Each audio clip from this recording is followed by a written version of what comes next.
अस्सलामु अलैकुम रहमतुल्लाहि व बरकातुहू। एक यहूदी का गुज़र मुसलमान की एक बस्ती से हुआ। उसके दिल में एक तरकीब आई कि क्यों ना मैं उन्हीं के दीन के मुतालिक से उनके दिलों में शकूक व शुबहात पैदा करूं और उन्हें उनके उलमा से बदज़न कर दूं। बस्ती में दाखिल होने से पहले ही एक चरवाहे से मुलाकात हुई। यहूदी ने सोचा कि क्यों ना इस जाहिल से इसकी इब्तदा की जाए और इस चरवाहे के दिलो दिमाग में इस्लाम के ख़िलाफ़ शकूक व शुबहात पैदा किए जाएं। यहूदी ने उस चरवाहे से मुलाकात की और कहा कि मैं एक मुसलमान मुसाफिर हूँ।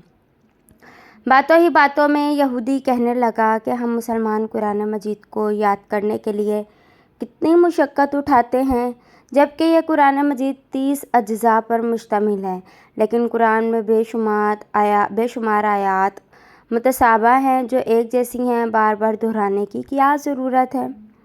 अगर मुतशाबहत को निकाल दिया जाए तो कुरान और मुख्तसर हो जाएगा। चरवाहा इसकी बात गौर से सुनता रहा और ख़ामोश रहा। जब यहूदी की बात मुकम्मल हुई तो चरवाहे ने कहा कि वाह, तुम्हारा ख्याल तो बहुत अच्छा है। यहूदी दिल ही दिल में खुश हुआ कि ये चरवाहा मेरे जाल में आ गया है। फिर अचानक चरवाहे ने कहा कि मेरा एक सवाल है। यहूदी ने कहा, पूछिए।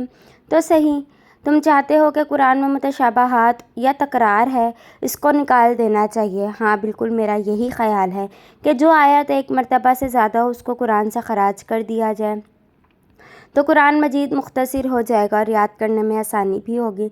चरवाहे ने कहा, मुझे ऐसा लगता है कि तुम्हारे बदन पर भी बाज़ अज़ा एक से ज़्यादा हैं जो तकरार पैदा कर रहे हैं, जिसका कोई फ़ायदा नहीं है। क्यों ना तुम्हारे 2 हाथों में से एक हाथ काट दिया जाए, 2 पैरों में से एक पैर ही रखा जाए, इसलिए कि ये तकरार है। 2 आँखों में से एक आँख भी निकाल दी जाए, 2 कान और 2 गुर्दों की क्या ज़रूरत है, इसमें भी तकरार है।